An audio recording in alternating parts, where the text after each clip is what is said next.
Welcome to the Endurance Drive podcast. Our mission is to share the key principles that structure our approach to endurance training and coaching. I'm Katie. And I'm Elena. And Elena, it's the new year. Happy New Year. We made it almost to 2025.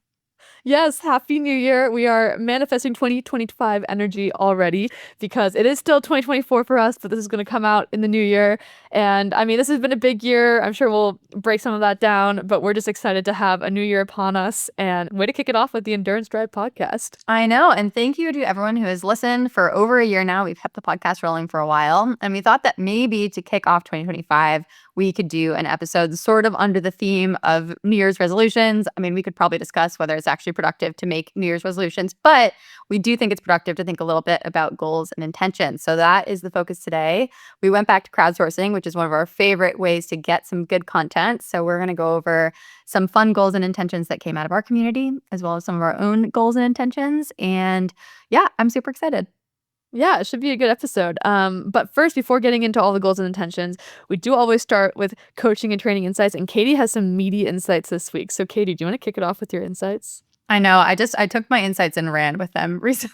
So if you bear with us, and if you listened to the episode last week, there was a lot of insight type stuff there. So if you don't like this, please use our feedback form to tell me to just stop talking. But I have 3 insights today. So the first one came from a lot of these conversations that I've been having with athletes who are sort of just kicking off their season. And so I'm calling this insight solving for the right race. So one particular athlete I was talking to, and she was trying to decide when to race a 70.3 and to race a fall marathon over the course of the season, where both she did kind of have like an A goal attached, whether it's place or time or performance. She had some goals. As I thought about it as a coach, I was like, well, it would probably be good to have about 5 months to get ready for a 70.3. Often 6 months is even better. And then maybe 4 weeks of true recovery after that. And then an additional 12 to 16 weeks of prep for a marathon.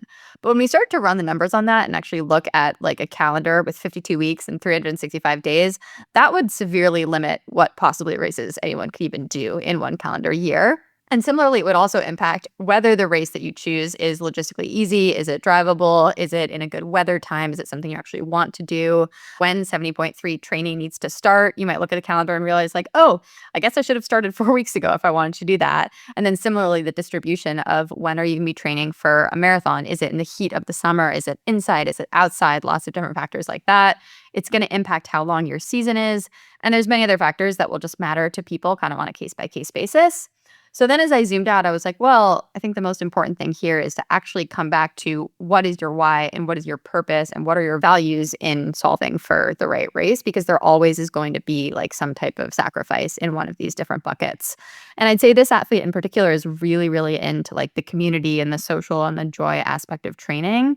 And I think it's important for her, for example, to find a race to do with a crew of other people, even if it means it's not the perfect build in the perfect world time-wise. And that's totally okay. So I think sometimes it's easy to only optimize for performance, or as a coach to assume that people only want to optimize for performance. But I just want to encourage athletes to have conversations with yourself and with your coaches about what those values are and realize that, yeah, it's okay to make a couple different sacrifices where you're still going to have a great day, especially if it's in alignment with your values. And I'm not saying that you cannot perform if you don't perfectly optimize for it. But yeah, just comes down to solving for what variables matter to you the most. Yeah, I love that, and also very well aligned with goal planning and intentions. I think that really actually aligned well with what we're talking about today. But it's interesting because I was literally just thinking about this today. So I actually hadn't seen this whole thing that you had written. I was like, wow, this is resonating so much because I am planning out my race calendar and it's looking very different, and I'm just kind of leaving things up in the air. And a friend had texted me saying, hey, we're doing this race. We have a whole house. There's a hot tub. It's going to be a blast. And it's the same month as another race I was looking at that's really competitive and a big deal in the trail world. And honestly, I'm like, I'm going to go with my friend and do something fun and do an adventure because I don't really need to do the other one. And it was really just like because it's, oh, that just seems like something I should do, as opposed to like when I think about it, what's the intention? Like, what's the point with this one? It's not like an A race in that time period for me, and what would make it more fun. And that like very much rang true. And I needed that little like reminder to be like, yeah, what's actually driving the joy of this? So yeah, very timely. And hopefully people can all kind of tap into that as you think about races for the year.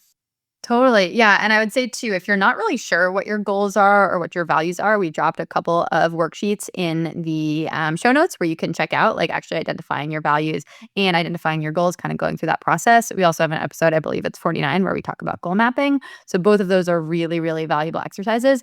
But you said something, Elena, a minute ago, where if there's anything coming in that feels like a should, like, oh, I should do this race because of XYZ reason, that's probably not the best reason that's going to really get you out of bed at like 5 a.m. in the dead of winter when you're training, or is just going to keep you happy kind of throughout the training cycle. So try to take out the should because, again, like this is supposed to be fun. We're recreational athletes, keep the recreational athletes. And I think that leads to the best season, even if it's a really long season, right? Maybe you are going to do all these races, but if it's aligned with your values, I think that makes it a little easier.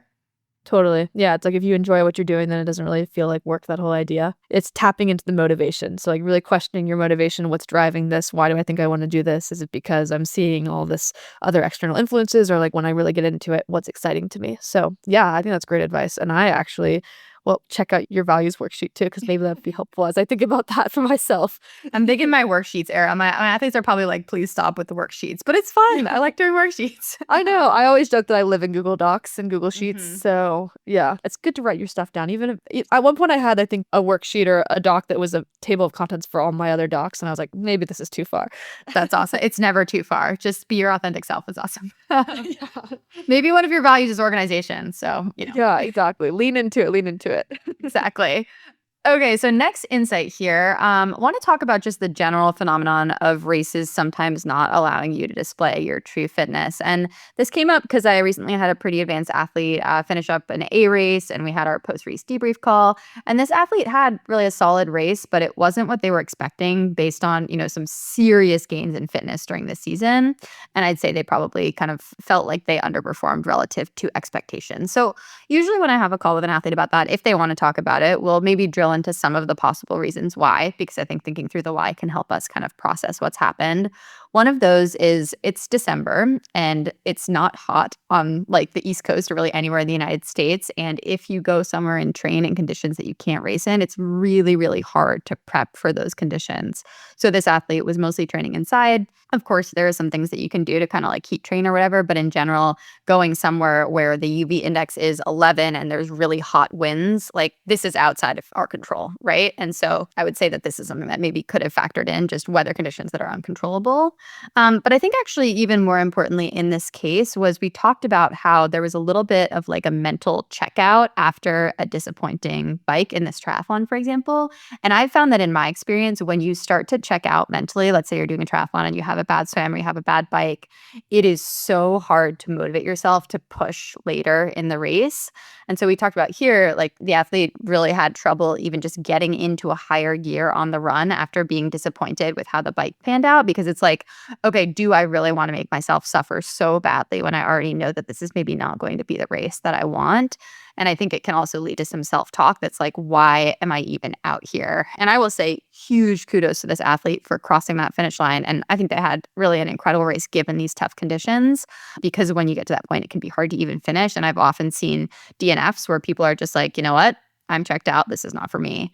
But I think the broader point here is that sometimes you also just don't have the day that, you're expecting. And sometimes there's not even a good explanation for it. And that's maybe one of the hardest things is we want to be able to hold on to these things that we can control and have a good reason for something. So keep in mind if it's not a weather conditions thing and not a mental thing, it's still not guaranteed that you're going to have that perfect day just by nature of sort of the random things that happen in the world. So those things all came up. But this led me to think a little bit more about just some interesting observations with this athlete and other athletes who maybe don't have the date they're looking for. And one thing that I don't know if this resonates with you, Elena, but the idea is that I think sometimes the stakes can feel so much higher as you get better and better in a sport, because in the beginning, like often with each subsequent race, you're just faster each time, or you have a better day each time. And you're like, wow, this is amazing. And this athlete talked about how this was the first time they felt like they took a step back on paper, despite kind of improving their fitness throughout the season. And that made it feel a lot worse. And this also goes back to kind of this point we've made multiple times about self-belief, where sometimes it's highest when you're brand new at something because you don't even know, you have no frame of reference for thinking about kind of what good feels like. So I've been talking for a long time now. I just want to talk a little bit about how we reframe this.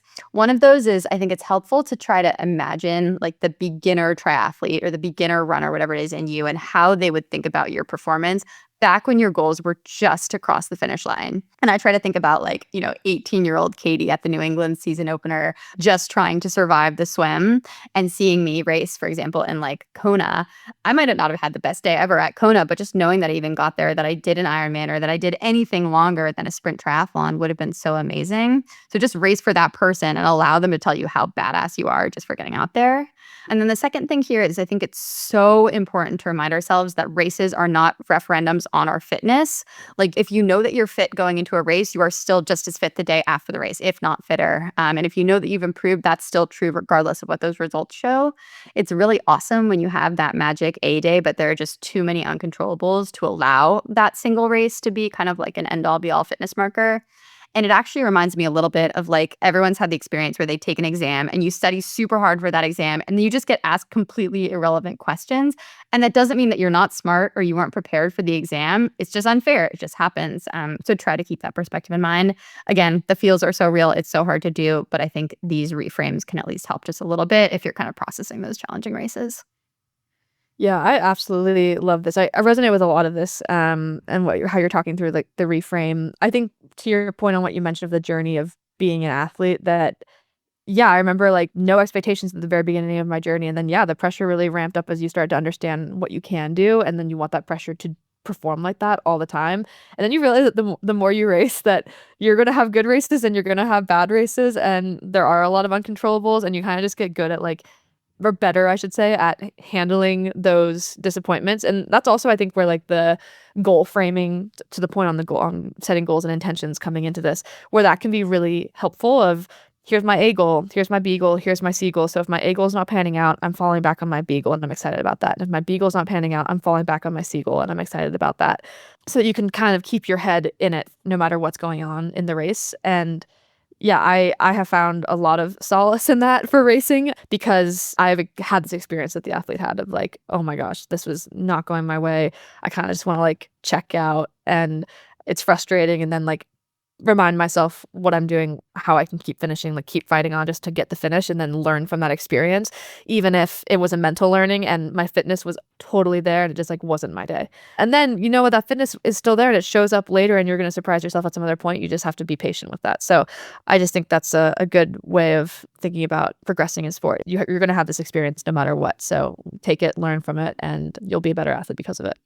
Yeah, I love that. And I'm curious actually to talk a little bit more about this roll down of like A, B, and C goals, because at least in my experience, I think I've had the feeling before where if I feel like I'm going into a race really, really strong or really fit or I feel so ready, I think maybe I had a B or a C goal, but I'm not giving it kind of like equal status as compared to the A goal. It's like, yeah, I'm going to high five every volunteer, whatever, but that's not going to happen because I have this A goal and I think I can be on the podium or I think I can win, something like that.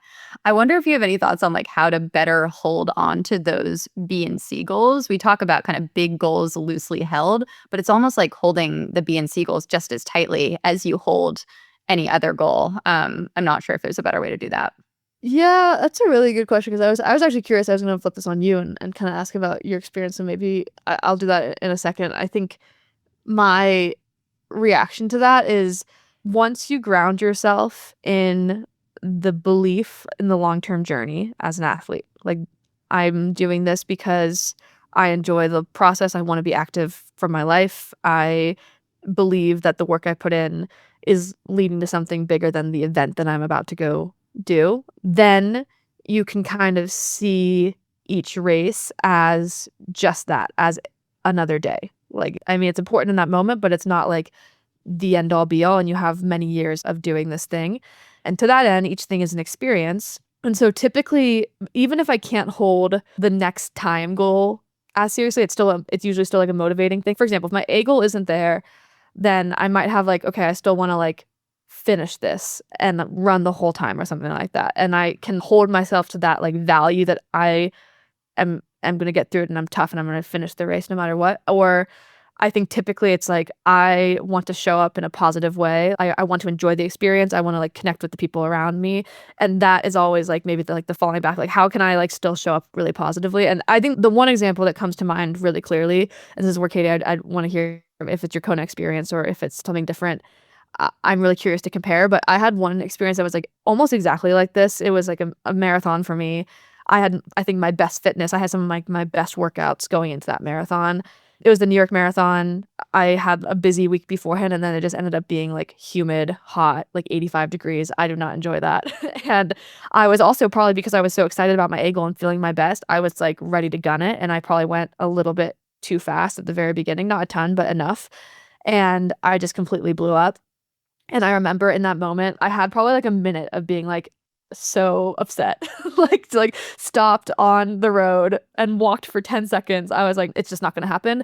And then I was like, well, I still have 10 miles to go and all my friends are out there and I'm going to be seeing them and I'm not going to be showing up, in a bad mood to like high five my friends who are out here supporting me. And this is still super cool. And my B goal was to like, yeah, finish the race, run the whole thing. And then C goal was to like really learn, I think, from the experience. And I definitely learned from the experience. And I was like processing that the whole last 10 miles. So yeah, I just like jogged the last 10 miles and it was still painful because it was still after at the tough marathon. I like kept fighting and I got through it. And I think I learned so much of that because then I went and ran my PR like 6 months later in the spring. And I wouldn't have had that if I hadn't had the New York experience. And that has played out in many different examples. That's just like one very poignant one, but it's like definitely had several races like that. And yeah, it's been really helpful. So I guess now to flip it around, how have you experienced race disappointment and like kind of moved through that in the past?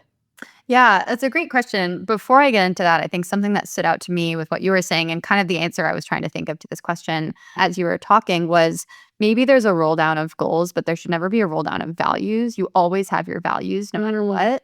And that can be something like my value is that I don't give up. Like I am not going to quit unless it's like a health thing or whatever it is. I will get to that finish line. And you can hold on to that even when you've moved from like, I want to go sub 5.5 to I want to go sub 5:15 to I just want to finish the thing. It's like hold the values the whole time I'm going to finish. Or maybe it's the values like I'm going to listen to my body. And today my body has said it doesn't really want to be out here and it's not doing this. That's okay because my value is that I'm going to listen to my body. So I think maybe if the roll down feels hard, even emotionally to process, it's like no matter what, you hold your values way more tightly kind of than any goal. And that's something that you take with you. And that even when you leave the race, you still have them. Yeah, I love that framing. I think that's really great. And when you were saying that, it made me think actually that like that's actually part of a good goal setting and intention process of like when you are creating those goals, how are you creating them in a way that is aligned with your values such that if you have to roll down, you're not even worried about your values being at play. Like I said ABC goal, but actually you've made me rethink that in a much deeper way where can I give better guidance on what those actual goals can mean and how they should be framed because typically like my A goal is a performance goal, like a place or a time, but my B goal is a process goal about how I'm approaching the race. And my C goal is that like positive experience thing. And those are like values that I hold tightly in terms of how I move through my athletic journey. So yeah, it's actually really well said. It's the values roll down. And so how do you align those values with your goals as you set intentions for your race? Absolutely. Yeah. And then I'll just respond quickly to your point on how I've managed that in the past. I'd say, Kona's maybe not an example. I've had a pretty good day at Kona both times, but I raced Ironman St. George as I think the third Ironman that I did. And the conditions made that race really, really, really challenging. And my goal became just to get to the finish line. And it was like pretty brutal out there for a lot of it. And I think there I did have the mantra the whole time, like, I don't quit. Like I am not a quitter. I might have to walk. I might have to stop. I might have to do various things, but I'm not someone who's going to quit. And holding on to that made it such that time goals or other different types of performance goals didn't really feature as loudly in my mind. Of course, I started the race with some performance goals and they didn't pan out. But as I think more on it, I don't think I was intentionally like, no, I'm going to be in alignment with my values, but that was the type of thing that kept me going when things were hard. So I would say like maybe start with values. That's actually how that goals mapping worksheet works is you start with your purpose and then you drill into kind of outcome goals and process goals and different things like that. But the values piece has to be there the whole time. And your outcome and process goals should only come from your values. And that's where like, yes, performance goals can be in alignment with your values in some circumstances, but not always. And so don't assume that just because we often talk about performance goals, you actually have to have those as your primary goals. We'll probably talk about that a little bit later too. Yeah. Yeah, love that. Okay. Even more reason to drill in for this goal mapping worksheet. But yeah, I think that's a good framing. Values alignment with goals and then think through that and that can help really like get you in the right spot for your racing. For sure. And actually, I do have one more point on this sort of broader question about races that don't pan out in the way that we want to. A common feeling after a bad race, and I talked a little bit with the athlete I was talking about, and I had certainly experienced this before, is kind of experiencing feelings of shame when you experience a race that doesn't go well. And I think sometimes the roll down is like, I am not a good athlete as a result of this race, and or I am not enough, or I am not worthy as a person. I will say it sounds kind of crazy when I say it like that. It's like, of course you're worthy as a person, even if you had a bad race. But I think a lot of us sort of subconsciously follow some of those thought patterns. And I mean, something that I certainly relate to is feeling like, wow, I have made so many sacrifices, and other people have made so many sacrifices to support me in this journey, whether it's time, whether it's money, whether it's all the spectacles that came out. And here I am not even having fun. And then beneath that is even this feeling that you're kind of letting yourself down. So I just want to call out, like, shame is a thing that comes up in this context a lot. So if we want to fight it, coming back to our girl, Brene Brown, who has been mentioned many times on the podcast now. But anyway, if you're feeling shame about kind of a race or athletic performance, I think it's really helpful to just start by recognizing it and calling it out, just like we just did. Say, like, I am in shame right now, and I feel it in my chest, and I feel it in my upper back. This reduces shame's control over you if you can actually say, like, this is what's happening. I think it's also helpful to kind of reality check the situation. So ask whether the expectations that you're putting on yourself are realistic and whether you would even put those expectations on someone else. If, for example, you were spectating and you were watching someone that you really cared about have a race and it wasn't a good day, would you think like, wow, they are not worthy as a person, or I love them any less, or I don't care about them? Like, obviously, you probably wouldn't say that, but it helps to kind of shift things. And then third here, I think it can be really helpful to reach out and just share your experience with someone that you trust. So this can be a coach, this can be a friend, this can be a partner, and then be open to receiving empathy as a result. Brene often says that vulnerability is all about sharing your story with someone who has earned the right to hear it. So saying like, yeah, that was really hard. And honestly, I felt ashamed of how it was. And then they're going to be like, you absolutely shouldn't feel that way. I'm so proud of you. You got out there. You were in alignment with your values, etc. And then finally, last but not least, super important to flex that self-compassion muscle. So replace some of the self-criticism with reminders of your worth as an athlete, as a human. What would you say to a friend? I mean, for us, Elena, it's like, what would you say to one of your athletes? Turn that around and say it to yourself. But yeah, I would love to eventually have a whole episode on how we could just fight shame in athletes, because it comes up all the time if you're looking for it. And now I see it more and more. And I know that it'll happen with me too. So just super important intention for 2025 is big shame resilience. Yeah, a good place to start is with Brene Brown. I've also read her. Katie got me on her books, and I think they've been actually really, really valuable. I just finished Daring Greatly actually yesterday, Katie. So yeah, I love that. I'm one of Brene Brown's disciples actually, and I'm just spreading the good news to everybody. So we're gonna put some links to those books in the show notes. Anyone who wants to be better at shame resilience should check it out. Yeah, I honestly think like the major thing that's standing out to me, and you said it, but just like once you start recognizing the reaction of shame, you realize how common it is. And then yeah, to your point, like if you can name it, then yeah, you can tame it, as they say. As she says. As she says, yes. that is very helpful, just to be able to tap into that and have some awareness around it. Then you can like much more easily combat that sentiment if you're feeling that way. But yeah, it's very, very good. So I am a huge recommender of that as well. It actually made me think, Katie, a question that came up as you were saying this is like sharing in that recap with an athlete about a bad race was, how do you feel as a coach when an athlete has a bad race? Because I know I've experienced sometimes like I share in the disappointment, and then I'm also like, oh no, do they not like me as a coach? Because it's like there's like a shame reaction there too. Like, how do you react to that? Yeah. I mean, that gets right to the core of something that's really hard with coaching that I feel like we haven't totally discussed before. And there's a lot of uncontrollables for the athlete, and there's also a lot of uncontrollables for the coach. And sometimes it's even harder because, like, here I am in Boston, just like watching the tracker and then waiting for the call and not knowing, like, is this athlete happy? Are they not happy? What's going to happen? So I would say yes, that comes up sometimes. And I find that maybe the best thing to do is just have an open conversation about it. I think even just some level of like empathy with their experience, going through the whys a little bit. You often just have to see how the athlete reacts too. Like, it hasn't really happened to me before where an athlete has been like, hey, this is your fault. But I could imagine that could happen theoretically. And I think it's tough too because any race is sort of shared by the athlete and the coach, and you do take some ownership of it. But realizing that just because an athlete has a bad race doesn't make you a bad coach, I think is maybe part of the shame resilience that comes in there. So I feel like that was a bad answer to your really, really good question. I'm curious how you think about it. But I'm sure as we have more and more experiences with athletes and coaching, like there will be the day that someone's like, hey, this was awful and I think you screwed up. And then you have to figure out how you're going to take that on as a coach, how you're going to provide compassion and empathy while also not taking total accountability for anything not happening on race day because there's just too many things to control. Yeah, yeah, just I think you said it actually pretty well with the controllables versus uncontrollables. I feel like that's a big part of life is just like, what are the controllables? What can I lean into? What are the uncontrollables? And can I like be okay with separating from that? And again, recognizing the long-term journey. I think to your point, is just having open conversations, always checking in with people. Hey, do you like what we're doing? If you know your body, you're the one who's doing this. Like, how would you think about changing this if anything? What felt good? What didn't feel good? We're in it for the long haul. I want to be helping you for the long haul. So with this experience, here's what I think we would work on in the future. But if at the end of the day, if an athlete isn't bought in the same way, that's totally fine. Not every Mhm. partnership is maybe the right fit, but it hasn't actually like come up honestly that tangibly for me. It was just like something that I think about because I maybe have that like anxious reaction to being like, oh Mhm. no, are they going to be upset with me because of this? Yeah.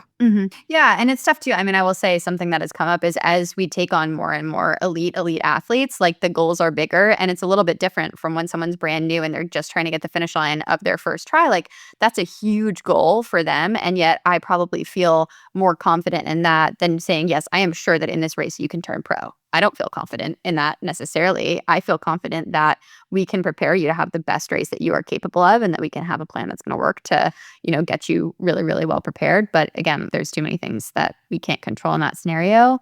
And I think being transparent with athletes about that too. I will say on intro calls, if someone says their goal, I never say, oh, yeah, with 100% certainty that can happen. Even if I think it's a goal they can definitely do, I'm never going to say that because, the swim could get canceled or your bike could explode or various things could happen. So, what I say I do promise is I'm going to be as transparent with you as possible about what's going to happen. And here's the steps that we're going to follow to try to get you to the place.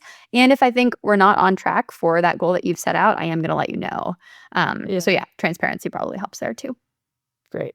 Yeah. I think that all makes sense. Yeah, this is now a coaching podcast. Yeah, it's like if anyone cares about like what we think about all the time. But yeah, with that, I don't know. Do you think we should jump into talking about goals and intentions for 2025? Yeah, I was gonna just jump right into that because I think we also have primed it so much. We've kind of already done a lot of the good content on goals and intention setting, but to transition into some of the stuff that we were able to crowdsource, which we love. So thank you to everyone again who filled out form that we had shared about goals and intentions for 2025. Super useful. Some great goals coming in. I'm excited for everyone for 2025. Seems like everyone's like really kind of jazzed and setting some thoughtful intentions.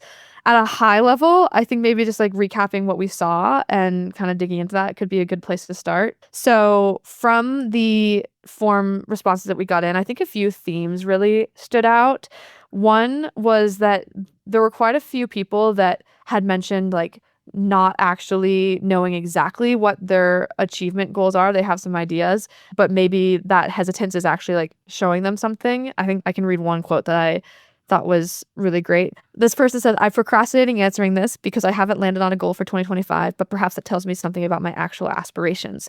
I think that's a really good way of practicing curiosity right off the bat of just like, oh, I actually had to think about this and now I'm not entirely sure what this means for me, but touching into what we talked about earlier, like being in tune with your motivations, what's standing out. I've had to do this recently as well, which was helpful for me, but what's seemingly coming out of this is instead of just landing on a goal that's very typical within your goal setting framework, that maybe something that you're used to doing over and over again. We've seen some goals come up that are like adventure goals or like process goals or self-development goals. And it's just being really curious about like what's actually exciting me and how can I put that on paper in a way that I can track that will make me feel proud about myself. And this is something that I'm excited to do. Someone else talked about starting what sounds like residency soon, just a very intense schedule. And the goal being, I just want to have the mental flexibility to enjoy that aspect of my training. And I know that my main like achievement goal will come naturally if I can stick to this process goal. And we always advocate for process goals on here. So I think that was really cool to see so many people having process goals. Of course, we also saw plenty of race goals, and that's great. I think it's really motivating to have race and performance goals because they can be attached to process goals. So if you can attach us to those process goals that are like getting you out of bed in the morning, like I'm going to do this process because I'm really excited about this performance goal. I think that's an incredible framework to have. So many people are like putting in crushing 70.3 races, doing a marathon, biking this Oregon Trail. I mean, that sounds like a sweet adventure. So what is the thing that's going to get you out of bed to like hit those process goals? I think is a really great way of framing it. And then finally, another thing that came through was bucketing, which I also practice. And I think that's a really cool way of thinking about your goals of like, okay, what are my athletic goals? What are my relationship goals? What are my career goals? What are my personal goals over anything else? I typically have buckets for like how I think about my life. And so maybe everyone can come up with their own framework for like what things fit into what buckets. And sometimes maybe we have to learn how to be flexible with those buckets. But I don't know, Katie, do you also think about buckets or how do you approach that when in your own life? Yeah, it's interesting. I mean, I think I've always done goal setting in the context of athletic things, kind of more than other things. It's more like the career stuff, the personal stuff happens naturally. But as we'll talk about later, this is one of the first times that I have tried to bucket things out. I will say that when I bucket, I also realize that there's some overlap because if it's like a mindset shift, that mindset shift might impact both my athletic approach and my life approach and my career approach. So mixed degrees of success with full bucketing. But I think if you're having trouble kind of identifying an athletic goal, for example, you could think about, hey, there are actually a lot of goals that I have with respect to my career or my family or my relationship, something like that. So it's kind of like multiple approaches, but I like how many of our submitters did this. And I think it really, really helps be concrete about improving in different domains or just making changes in different domains in your life. Yeah, it's interesting because, like, I mentioned the buckets of, like, the categorization of athletic or personal or career, and that's how I've always thought about it, but another person also bucketed their goals into physical versus mental or emotional, which I thought was another really cool way of bucketing it, and I'm sure that those things are intertwined, but it's like maybe you can set process goals for each of those things, and yeah, it's just, like, maybe what comes naturally to you, but maybe it's just helpful to organize how you're thinking about your goals so that you can have some more structure for approaching them, but that came through in a lot of people, so I was like, yeah, people are really organized. We have very organized listeners, it seems. I think there's a value there. Yeah, there's an attention and detail and organization value that comes through in a lot of type A athletes. Yeah. It's also like I don't know what the stat there always was is like the cross country teams or like the endurance sports teams were always had the highest GPAs in college or whatever. Yeah, that does not surprise me at all. No, that totally. I would argue that the Dartmouth triathlon team had the highest GPA of any club sport by far, by leaps and bounds. That totally checks out. That makes perfect sense. So those were like the high level things that came through in getting some of these submissions. But yeah, maybe we can just read a few of people's goals and see if it inspires people or if you have similar goals or what comes through. But Katie, do you want to like maybe kick us off with a couple that you really enjoyed?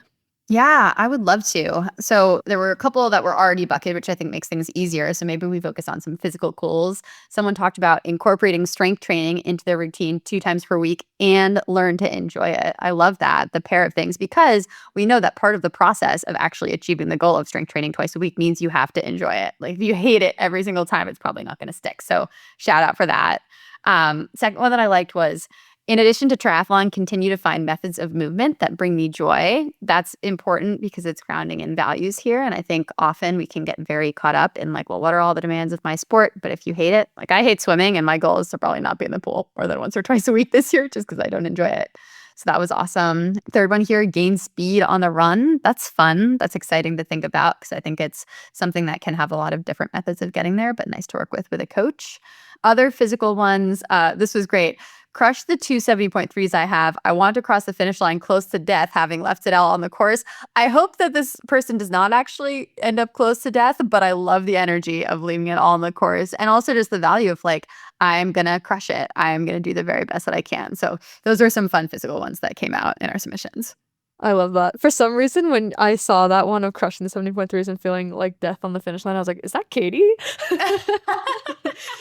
Oh my gosh. Actually, I mean, this is jumping ahead to my goals, which I'll get into later, but I am not comfortable with that level of pushing. So I'd like to get outside of my comfort zone such that I can go into a race and say I'm going to cross the finish line close to death, but I'm not there right now. Right now, I'm like, I'll cross the finish line, like a little winded maybe, but not too bad.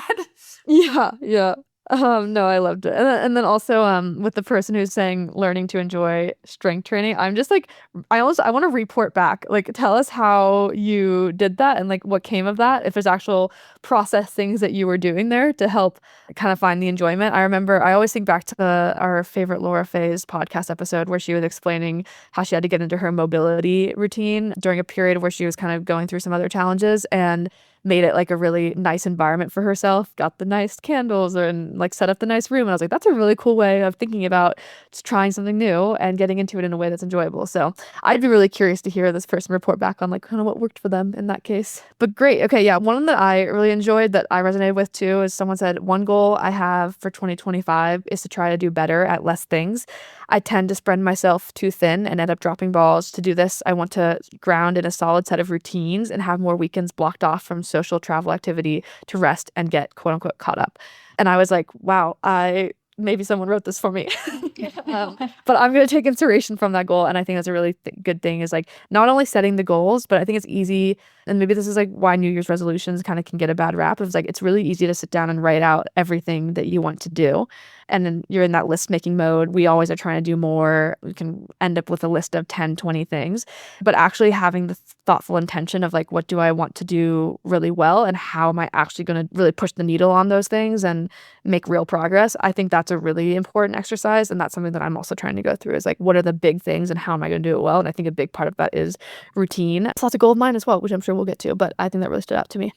Yeah, the idea of actively choosing to do less or to say no to more things, it often goes so far against this go-getter of like, well, I can do this and this and this and this, and I can like be in 8 different beds in 10 days because that's fine. And it's like that does actually have consequences. And realizing that actually some of those shifts might help you achieve some of your other goals, your performance goals, for example, or your outcome goals, I think is something that I've had to kind of wrap my head around in the last months, I would say, because I've always lived a very kind of busy and nomadic lifestyle.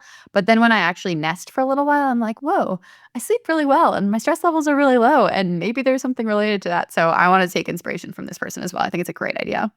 Yeah, definitely. It almost reminded me too, kind of jokingly, of my sister's partner's family does something every year where at the end of the year they all set their resolutions and their goals for the next year and then at the same time they're reviewing the last year and they go through and everyone has to judge each other's like did they actually accomplish that goal because sometimes they can be vague so you either get a point for accomplishing it or not.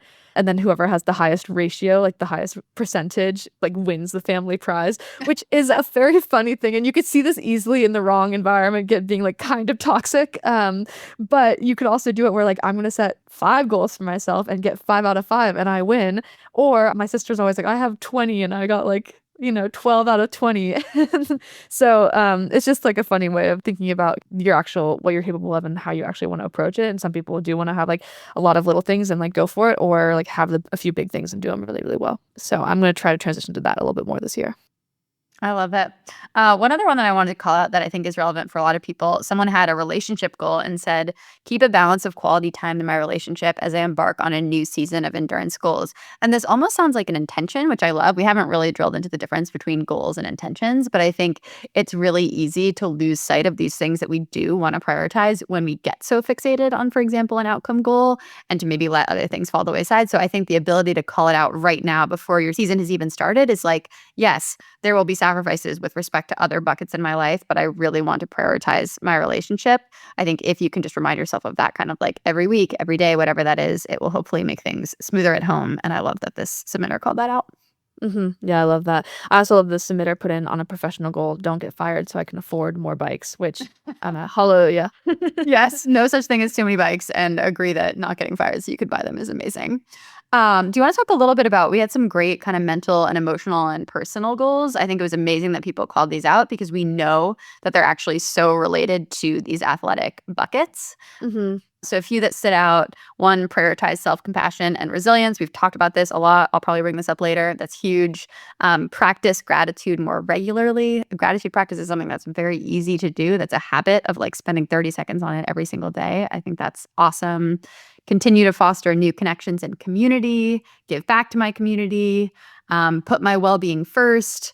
plan more mini adventures, and travel more. So those were all really great kind of mental and emotional things to be focusing on. And also just like making sure that you're living a full life separate from like your goal is to PR this race or whatever. There's a lot of other things that people can be focusing on. And again, you want to not bite off more than you can chew. But I think a lot of these things translate into maybe just mindset shifts that like don't necessarily take up more time and are more just intentions about how you live your life.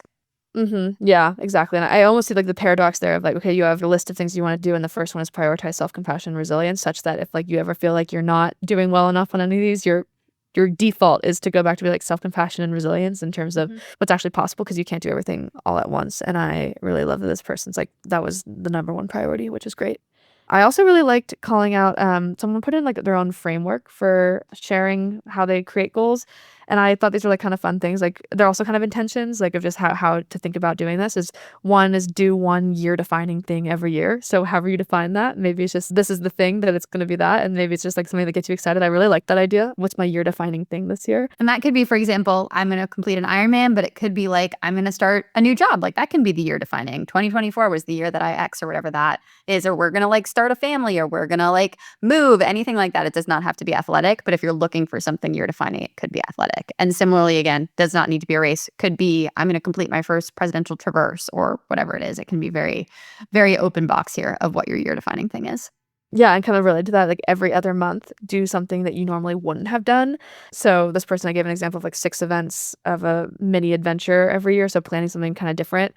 I think that's a great way of doing it. It could be something as simple as like something that I've been thinking about is like new recipes or new routes or new activities, like kind of reminding myself that there's a whole world of community out there that you can go and like take a class on this or do something on that. Just something that's different. I think that's a really fun way of doing it. Like you're exposing yourself to different things, and your goal can just be that process of trying to be exposed to different things, which is very cool. And then related to that, add a winning habit every quarter. This reminded me of kind of the atomic habits idea of like, don't try to stack on too many things all at once, but like every quarter, I think it seems like a reasonable time frame to be like, let me try something new and see if I can stick with that for this quarter, and keeping a log of those kind of things and being okay with letting go of things that aren't working, but also sticking to the things that have helped you. So yeah, I really like that framework. I might try to like think about that more as I think about 2025 for myself. Awesome. Well, on that vein, I feel inspired by our submitters, and I feel like it is only fair that we share a quick glimpse into our goals and intentions for 2025. So, you want to riff on that for a little while?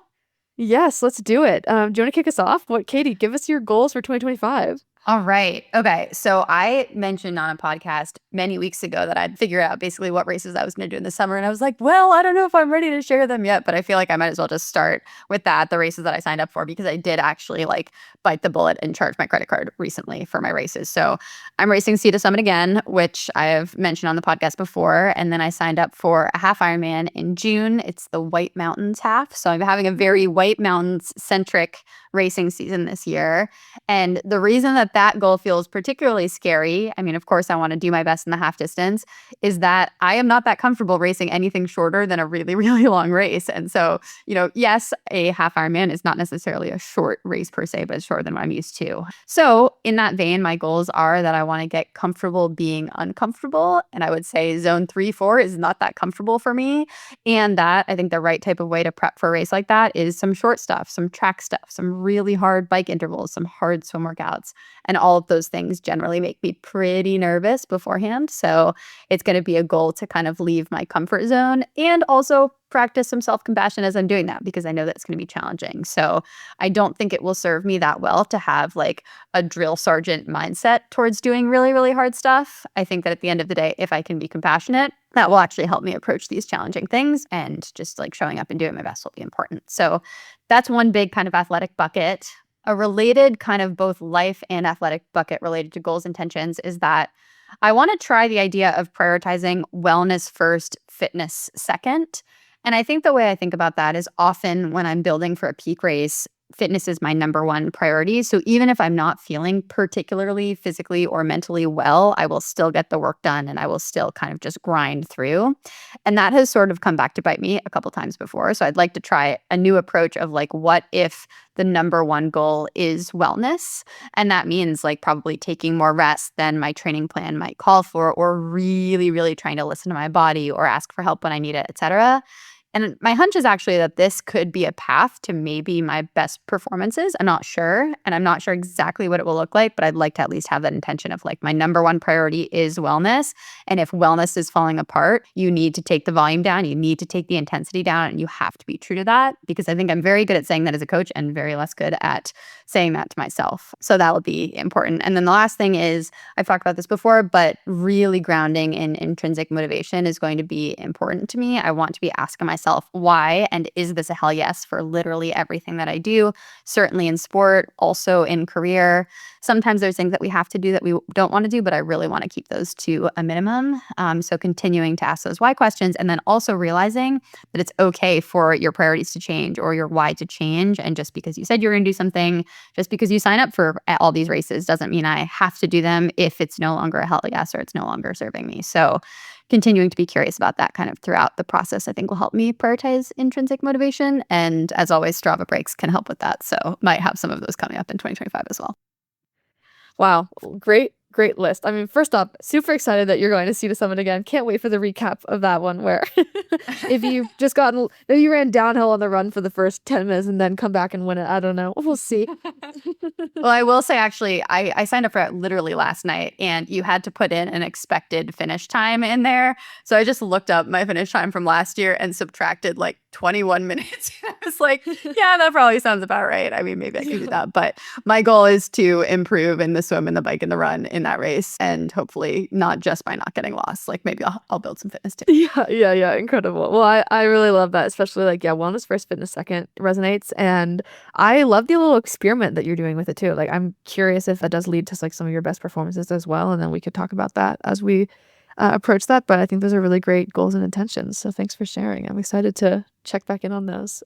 Yeah, let's hear yours. Mine are not too different. I'll keep it like relatively simple on like the athletic side first. Athletically, UTMB is still like my big A race. It's in end of August, so I have time. And so everything that I'm kind of doing before that is meant to just kind of like get me feeling good about that. But then when I was thinking about, okay, what will make me feel good about that? I think in the past I would have just been like, I'll do this competitive ultra that's like a 50K, and then I'll do this other competitive ultra that's a 50 miler, then I'll do this other competitive ultra that's a 100K, and then I'll go run UTMB. And that honestly was just not resonating with me as I was thinking about that. And that kind of made me rethink. And I was like, you know what? I think I'm craving some speed. I'm craving some mountain adventures, which luckily UTMB is a giant mountain adventure. So I think they're actually all related. So my sub athletic goals under UTMB is I want to do a fast 5K. I want to train for a fast 5K. I haven't raced a 5K since high school. And so I'm honestly pretty excited about that. My current 5K PR is from the middle of a 16-mile run I did while I lived in Boston a couple years ago. And I haven't even tried it since. So That's amazing. yeah, that'll be fun. And then that I think will build into maybe a fast marathon. I'm not entirely sure yet, but I'm kind of eyeing the Salt Lake City Marathon to stay local, and it's in April. It's kind of the right time frame, so I might be doing that. And then on the adventure side, I'm doing a cross country ski marathon just to feel like I'm not like a good skier, or a good cross country skier, but I'm not horrible. And I'm like, this will be kind of fun to be a beginner at this kind of event. And it's definitely good endurance. It gets me outside on snow, so that's exciting. And I'm doing a big ski mountaineering race in Aspen. You kind of climb up and ski down the four peaks of Aspen, and that's in February. So it'll also get me on skis. And then one big experience goal is I've climbed Rainier a few times and skied it, but there's a route that I've never been able to do because the few years that I was around, it was just kind of poor timing and bad conditions, or I was busy at different times. So I'm going to climb and ski the Emmons route if I can. It's a little bit out of my control, but I would be really excited to do that on Rainier. So those are my athletic goals for the year, and we'll see how that all pans out. But I think a big part of that, to your point, Katie, was like checking in with that motivation consistently and being okay if any of that changes. So maintaining some flexibility and practicing that wellness over fitness and that self-compassion as I'm doing that. So what sounds joyful, what sounds exciting, how do I feel with it, and is this still motivating me? And that's something that I want to be checking in on weekly, if not daily. And that's kind of part of like a journal practice that I have going at the moment. And then at a high level, someone kind of mentioned this, and that's what we went over in the goals above, but having routines and rhythms for feeling good. I think 2024 was my chaos year. It felt like I never got into a routine, and rebuilding systems of routines and habits that are helping me feel good is something that's like a big, big goal of mine. And honestly, I put that even over my athletic goals. If I can just like get into routines that are feeling good for myself, then I feel like the other things will actually fall in place. And part of that is I'm wondering if I should be really pushing hard to return to my morning person roots. I was always a morning person and I haven't been as of late. So if anyone has tips for like reinstilling their morning person roots, I will gladly take them. And I'm kind of building on that. And that's like something that I really am excited for kicking off in 2025. So yeah, I think the summary is, yeah, routines, rhythms, feel good, practice the motivation, check in, and the self-compassion, and then athletically try some new things and see if that gets me to where I want to go. I don't know, Elena. I think there's a winning formula here. Like, I think we're going to try all these kind of woo-woo spiritual things, and then we're going to crush it. That's my goal. Manifesting. This episode is goals, intentions, and manifestations, and it's that, like, the universe will align if we try to just not be, like, head down type A all the time. Yeah. Man, the 2025 recap on this a year from now, or I guess end of 2025, early 2026, that'll be an interesting episode. We're going to be like, we live on an island in the Pacific, and that's all that we do. So, it'll be great. Yeah. 2020, it was a year defining thing. Yep. We moved to Hawaii and became disciples of Brene Brown in Hawaii. Very much could be. Cool. Okay, well that was great. Do you want to try to do a very quick reflections rapid fire on 2024? I think we should do it. We've got to. Okay, great. I will go down the list and then Katie, you can say your thing and then I'll jump in if I have anything important. But all right, really quickly for 2024, what was your life highlight? I finished up my PhD, which I am not excited about because it was an achievement, but because it meant I could start a new job that I felt really psyched about, and it felt like a long time coming to get my career kind of aligned with my coaching, with my athletic lens, and then now with the research that I do. So that was probably my big exciting thing that I did for life in 2024. I love that. Yeah. I would say mine is leaning more into the endurance world holistically in terms of coaching, podcasting, and having a couple great performances that were really fun and kind of like learning a lot from that. So yeah, great thing for 2024. Okay, what was your racing highlight? Well, it was not the Cohasset Triathlon, so we know that. It was Sea to Summit, and I am not going to talk about Sea to Summit anymore because it's gotten way too much airtime on this podcast. Elena, your racing highlight. Mine was actually probably Black Canyons. Canyons was incredible, but Black Canyons was just like a highlight day. So yeah, that one. Okay, Katie, what was a new thing that will stay for you in 2024? I've talked about this on the podcast a couple times, but I started volunteering with Back on My Feet, which is an amazing nonprofit that has like walks and runs with people experiencing homelessness and addiction. I did that starting in, I think, September of this year, and it's been awesome, and I love it. And if you live in really any big city in the US, you should check out their branches because it's been awesome. And then my second one is strength training, which I became a big gym girl this year, and that will stay in 2025 as well. Love it. I would say also strength training for me, and saunaing. I'm a big sauna fan now. I know. Yeah, if you missed the gear pick of the week 2 weeks ago, you can get your own sauna. Elena got one. It was the most bougie gear pick of the week we've ever had, and I loved it. Truly, it was. Okay. All right, last one. Thing that you won't do again from 2024. Oh, so in the last 2 months, I got like a deal on a 1-month membership to this yoga place, and I started doing hot yoga there because I thought it would help regulate my stress levels. And in fact, I'm pretty sure it like really increased my stress levels. So I'd like to like yoga, but for now, I'm going to not be doing hot yoga, and I probably need to try a different type of yoga, but I'm just going to stick to other forms of movement for now. You love it. Okay. Mine, I don't even know how to put this succinctly, but probably just not practicing self-compassion when I needed to. I love it. That's changing for 2025. Okay, challenge of the week. Katie, what's your challenge of the week? Well, this is very on brand with this episode, but try starting the day or the week with an intention. So an example is being kind to yourself, because all we talk about anymore is self-compassion. So I find that it helps me to kind of stay true to my values if I just write down my intention at the beginning of the day. And I am all about challenges that literally take like 10 seconds. This is so short. You don't even have to write it down if you don't want to, but I'm not like, oh, you have to do a 45-minute hot yoga meditation. I'm like, just write down an intention. So that is my challenge for the week. Love it. For anyone that is not already familiar with this, there is something called the 5-minute journal that I'm actually a huge fan of. It's It's not even 5 minutes even. It's super short, but you can write down a couple intentions, a mantra, and then at the end of the day, like a couple gratitude things. It just kind of like encapsulates all of this very easily. So maybe that should be my added gear pick. I can add a link to that. But yeah, that came to mind when you said that. Mine's very simple. Try a new recipe. It's been really fun to experiment. We recently got into sourdough bread baking about 3 or 4 years too late, but it's really great. So try something new. It's kind of fun. I feel like that's like a vintage thing to like now. It's like way back in the day, it's like everyone was into sourdough, and here you are. But sourdough's just as good now as it used to be. It's just as good now, if not better, because not everyone's talking about it all the time. That's awesome. All right, that's my challenge. I'm gonna make some sourdough. I have no idea how to do it. I never even got on the bandwagon, but I'll try it out. Yeah, wait, I'll get you, if you need some starter, I can give you some. My starter has a lineage from the 1800s, apparently, if you believe that. So Wow, yeah, it's like you gotta really treat it well. It's kind of a lot of pressure, but if it dies, I still have some, so it's okay. Talk about woo-woo spirituality. I know what's going on there. Okay, gear pick of the week. We've done it. Katie, what is your gear pick of the week this week? I don't know, this is kind of boring. Maybe it's bougie, but if you need a power meter on your bike, I've gotten a lot of questions from athletes about like, oh, I want to get a power meter. I'm going to recommend the Favero Asioma Uno power meter. And I like power pedals because you can switch them between bikes more easily. So I'll just pull it off and go on my road bike and then have it on my TT bike most of the time. So good power meter and probably one of the best prices for a power meter. Again, it is expensive, but it is worth getting if you want power on your bike. Sweet. It's a pedal one. I'll have to look at that. Okay, cool. All right. My gear pick of the week. I have a very generic one, which is just cross-country skis. I'm not an expert on cross-country skis, but they're super fun. And if you can go and I think Play Against Sport usually has a really good selection of used cross-country skis, or Facebook Marketplace, or REI sells new good ones. It's just so fun to have another mode of activity in the winter, and winter is upon us. So cross-country skis, and then more specific but related, Darn Tough socks. I am just such a fan for all things winter related. Mine have lasted me so long and are really comfy, and I probably wear them every day of the entire winter. So those are mine for the week. I love that. Darn Tough, and it's a Vermont brand. So if you love Vermont like we do, you should definitely check out Darn Tough. Wear Darn Tough and wear Skeeta and get Bag Bomb, and you'll be completely perfect. It was just so Vermont.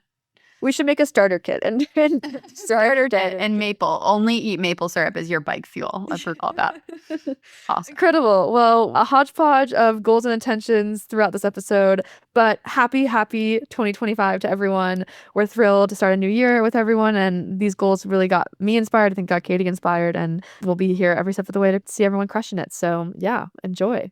Yeah, and thanks so much for listening. And please drop us a rating or a review, or share this with someone that you think might be interested in goals and intentions, or Brene Brown. That's kind of who we're targeting. So thanks so much for listening, and we will see you next time.